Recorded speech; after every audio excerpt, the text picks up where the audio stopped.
मैं सबसे पहले बताना चाहूँगा जो भी राम के चक्कर में पड़ा है, चाहे अडवाणी हो, चाहे राजीव गांधी हो, चाहे नरसिम्हा राव हो, जो भी राम के नाम के चक्कर में पड़ा है उसका राम नाम सत्य हुआ है।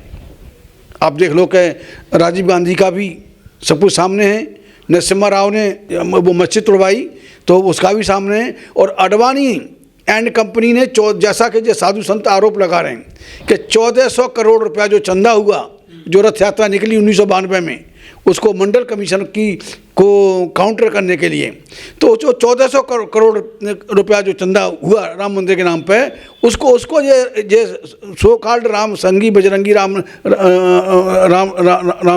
संगी बजरंगी वाले ये जो चंदा खा गए, तो इनको राम से कोई लेना देना नहीं है। सम्मुख ऋषि ने कोई अपराध नहीं किया अगर इनकी राम कहानी को सच माना जाए। वो अपना तपस्या कर रहे थे, बच्चों को पढ़ने का काम कर रहे थे, शूद्रों की हालत कैसे सुधरे उस पर चर्चा कर रहे थे। उसमें ये ब्राह्मण के कहने से कि उसका बेटा मर गया और उसने शूद्र तपस्या कर रहा है इसलिए मर गया, तो इस तरह की कहानियाँ गढ़ के इन्होंने हमारे जो महापुरुषों को मारा है। हमारे महापुरुषों का हत्यारा हमारे लिए कोई मर्यादा पुरुषोत्तम नहीं हो सकता, हमारे लिए पूजा के योग्य नहीं हो सकता। और रही बात दलितों की, तो दलितों के लिए बाबा साहब का 1936 में साफ संदेश था।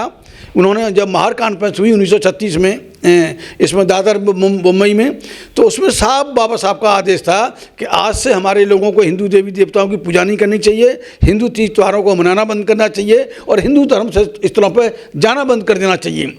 तो ये जो मैं तो कहता हूँ कि जो औलाद अपने बाप की बात नहीं माने उसे नालायक, और जो औलाद अपने बाप के बाप यानी बाबा की बात नहीं माने उसे महानालायक कहते हैं। तो ये हमारे समाज का इस मंदिर के पचड़े से कोई लेना देना नहीं होना चाहिए। मंदिर से हमारा नहीं चलता, मंदिर से ब्राह्मण का घर चलता है, उस ठाकुर की राजनीति चलती है, बनियों का व्यापार चलता है। हम शूद्रों से कोई मतलब नहीं। जो SC ST OBC के लोग हैं उनका इस राम मंदिर का सुप्रीम कोर्ट के आदेश पे ये जो मंदिर बन गया है 22 जनवरी को इसी महीने में उद्घाटन होने जा रहा है, प्राण प्रतिष्ठा हो जाएगी, पूरे देश में राम की जय जयकार हो रही है। और जो दलित हैं, आप जैसे लोग हैं, जो इंटेलेक्चुअल लोग बताए जाते हैं, बुद्धिजीवी लोग हैं, जो दलित बुद्धिजीवी हैं, विरोध क्यों करते हैं आप राम का? क्या दिक्कत है आपको? देखिए, मैंने आपको बताया नहीं कि राम तो हमारे ऋषि शंभू का हत्यारा है। आप खुशी मनाइए सर, राम की जय जयकार हो रही है पूरे देश में। हम क्या, राम से हमारा क्या लेना देना? किसी इनके 33 करोड़ भगवान मतलब हमारे काम नहीं आए। कोरोना के टाइम नास्तिक हैं क्या आप? नास्तिक हैं? नहीं, नास्तिक नहीं है। हम तो बाबा साहब में यकीन करते हैं, तथागत बुद्ध में यकीन करते हैं, पैगंबर हजरत मोहम्मद साहब में भी हम उनकी पूरी बातों में कुरान को नहीं मानोगे, पैगंबर को मानोगे आप? बिल्कुल मानेंगे। मुसलमान हमारे भाई हैं। यहाँ का 94, 95, 98% के करीब जो हैं दलितों से कन्वर्ट हुए हैं। जब इनकी गालियाँ खा रहे थे यहाँ का दलित, इनके मतलब जो हमसे बचाते कम थे, लत्याते ज़्यादा थे, हमारे ऊपर अत्याचार करते थे, तो मतलब वही समझिए कि लगभग 99% हम दलित SC ST OBC से ही हम मुसलमान बने। वो हमारे भाई हैं, कोई बाहर से आए हुए नहीं, अरब ईरान या अफगानिस्तान से नहीं आए, यहीं के कदीमी बासिंदे हैं, वो हमारे भाई हैं। अब हम उनकी लड़ाई के लिए आक्रमणकारियों की बात कर रहे हैं आप। मुगल बाहर से आए थे? नहीं, मुगल बाहर से आए, आक्रांता है, उन्होंने आक्रांता रहे हैं देश में। कोई आक्रांता नहीं, उन्होंने किसी दलित को परेशान नहीं किया।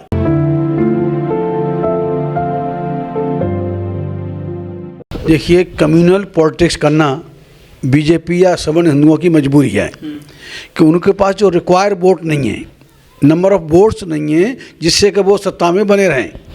तो उनकी मजबूरी है, जब तक वो कम्युनल कार्ड नहीं खेलेंगे, हिंदू मुस्लिम नहीं करेंगे, और तब तक उनकी राजनीति चल नहीं सकती और सत्ता में बने रहना उनकी मजबूरी है। 86,000 साल द्वापर युग के और 5,000 साल कलयुग के, तो 8,69,000 साल पहले राम पैदा हुआ इनकी राम कहानी के अनुसार। और राम को आर्यपुत्र कहा गया है, और आर्य आए हैं इस देश में 4,500 साल पहले। ये मैं नहीं कह रहा, पंडित जवाहरलाल नेहरू ने डिस्कवरी ऑफ इंडिया में लिखा, पंडित बाल गंगाधर तिलक ने the architect home in Vedas में लिखा, रोमिला थापर, पंडित राम शरण शर्मा और तमाम इतिहासकारों ने। और एक और बहुत बड़े पंडित हुए हैं, पंडित केदारनाथ पांडे। तो केदारनाथ पांडे जिन्हें राहुल संस्कृतान के नाम से जानते हैं, उन्होंने भी किताब लिखी बोलगा से गंगा तक। तो इन्होंने पूरा चित्रण किया कि जो आ रहे हैं, जो यहाँ पर जो हिंदू आ रहे हैं, सवर्ण हिंदू कहें या हिंदू आर्य कहें, वो 4,500 5,000 साल के बीच में यहाँ बढ़ता है। और राम का जन्म हुआ 8,69,000 साल, जो इनकी किताबों में लिखा है, मेरे पास सबूत है उसके। तो इसका मतलब राम यहाँ पैदा नहीं हुआ, तो उससे हमारा कोई मतलब नहीं होना चाहिए। और राम ने सम्मुख ऋषि की हत्या की है, तो राम ने सम्मुख ऋषि की हत्या की है, तो इस हिसाब से भी राम हमारे ऋषि का हत्यारा है। और हत्यारों का महिमा मंडन करना, हत्यारे की पूजा करना, ये हमारे लिए वाजिब नहीं, किसी भी तरह से वाजिब नहीं है। सुप्रीम कोर्ट को चाहिए कि एक उसकी कमेटी बना के, इसकी बड़े बड़े सीनियर डॉक्टरों की कमेटी बना के इनका मेंटल चेकअप करवाना चाहिए। ये पागल हैं और इनको पागल घोषित करके इनको सत्ता से बाहर फेंकना चाहिए। ये पूरे देश में अमन और चैन खराब कर रहे हैं, पूरे देश की फिजा खराब कर रहे हैं। इनकी भावना हाथ हो जाती है राम के नाम पर, और हमारी भावना, हमने हजारों साल से इनको झेला है, इनका अपमान झेला है। आज भी हमारी बहन बेटियों के बलात्कार यही लोग कर रहे हैं, तो हम इनको बर्दाश्त करें और फिर इनके राम की पूजा करें। अगर राम इनका है भी तो हमारा हम शूद्रों का यानी SC ST OBC का कोई लेना देना नहीं होना चाहिए उस राम से। लेकिन सुप्रीम कोर्ट के आदेश पे राम मंदिर बना है और वहाँ पे आस्था भी जोड़ दी गई है। बहुत बड़ा समाज है ये हमारे देश में, जो राम को मानने वाले हिंदू जो समुदाय, हिंदू धर्म के लोग हैं या सनातन धर्म के लोग हैं, उनकी तो यहाँ में आस्था है। उनके लिए अगर काम अच्छा हो रहा है तो क्या दिक्कत है आपको? देखिए, सुप्रीम कोर्ट के फैसले ने ये सिद्ध कर दिया, हम लोगों की जहन में ये बात हो गई कि यहाँ न्याय नाम की कोई चीज़ नहीं है, और न्याय हम दलितों को नहीं मिलेगा, मुसलमानों को नहीं मिलेगा, पिछड़ों को नहीं मिलेगा। कितने फैसले रिजर्वेशन के खिलाफ आए हैं, और जो अयोध्या की ज़मीन का जो फैसला था, वहाँ अयोध्या में कभी मंदिर नहीं था, और जब पुरातत्व विभाग ने उसकी खुदाई की गवर्नमेंट के ऑर्डर पे, तो वहाँ उसके जो निकले बौद्ध विहार के बौद्ध स्तूप के वो अवशेष निकले थे, जिसे सरकार ने आनन फानन में बंद करवा दिया।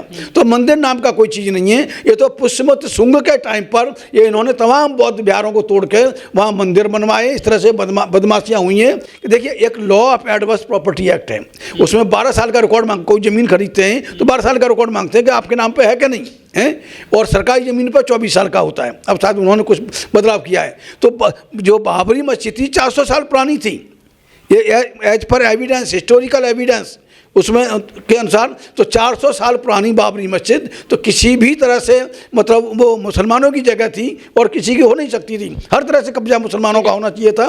लेकिन जो वर्डिक्ट आया सुप्रीम कोर्ट के इस बाबरी मस्जिद की जो ज़मीन का मालिकाना हक का फैसला था, वो फैसला एकदम एब्जर्ड था। हम उसको आज भी डिनाउंस करते हैं, और उसकी वजह से यहाँ की इस देश की न्यायपालिका पे हमारा कोई एतबार नहीं है। 1919 का एक गवर्नमेंट, इसका ब्रिटिश गवर्नमेंट का ऑर्डर था कि चूँकि ब्राह्मण का न्याय क्षेत्र नहीं होता, इसलिए ब्राह्मण को न्यायपालिका में नहीं रखना चाहिए। और जो बाबरी मस्जिद का फैसला था, वो ब्राह्मण और दूसरे लोगों का, मेन तो ब्राह्मण ही था जो चीफ जस्टिस था, जिसको बाद में राज्यसभा में भेज दिया।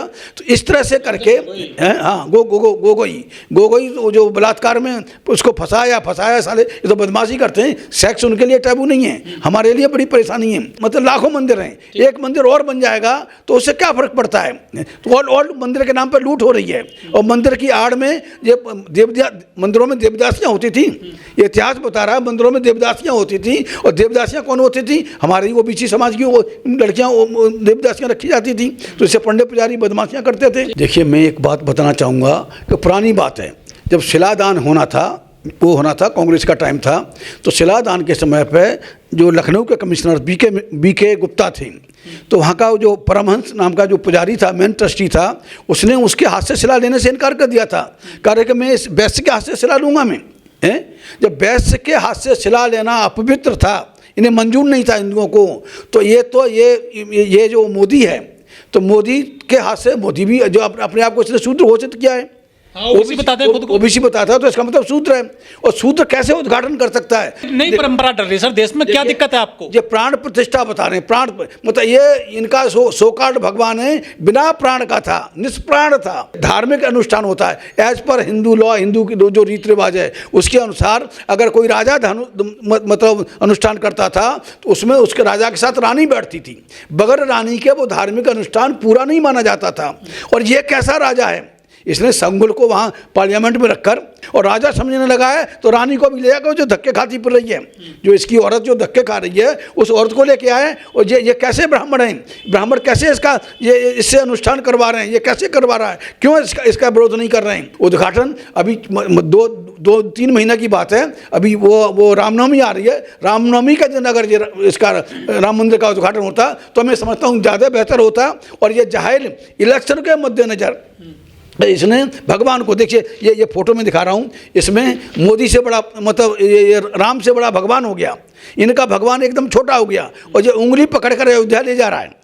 ये जाहिर लगाए थे जो राम को लाए हैं हम उनको लाएंगे। देखिए ये राम को, ये राम को क्या है कि ये इतना बड़ा हो गया, मोदी इतना बड़ा है, इनके भगवान राम से बड़ा है कि राम को उंगली पकड़ के अयोध्या ले जा रहा है। अरे क्या मजाक हो रहा है, ये बगैर औरत के को अनुष्ठान पूरा ही नहीं होता। ये कैसा, कोई शंकराचार्य इसमें इन्वॉल्व नहीं है। ये शंकराचार्य की 4 पीठ बताई जाती हैं, 4 पीठ का एक आध शंकराचार्य को तो उसमें इन्वॉल्व होता, कोई शंकराचार्य से क्यों नहीं पूछा जा रहा उसको। जो शिवाजी महाराज का जो राजतिलक था, राजतिलक ब्राह्मणों ने यह क्या कर मना कर दिया था कि शिवाजी शूद्र है, हम शूद्र का राजतिलक नहीं कर सकते। तब शिवाजी ने 3 लाख रुपया खर्च कर एक बनारस का इगाग भट्ट नाम का उसको मतलब जो बहिष्कृत ब्राह्मण था उससे वो अपना उसने भी पैर के अंगूठे से किया था, शिवाजी महाराज का पैर के अंगूठे से किया था। राजेंद्र प्रसाद जी की मरहूम राजेंद्र प्रसाद जी कायस्थ थे, और कायस्थ हिंदू नहीं है। कायस्थ देखिए, कायस्थ ब्राह्मण नहीं है, कायस्थ क्षत्रिय नहीं है, कायस्थ वैश्य भी नहीं है, और कायस्थ शूद्र अपने आप को मानता नहीं। तो ये वर्ण व्यवस्था जैसे महाभारत है, वो तो हिंदू नहीं है।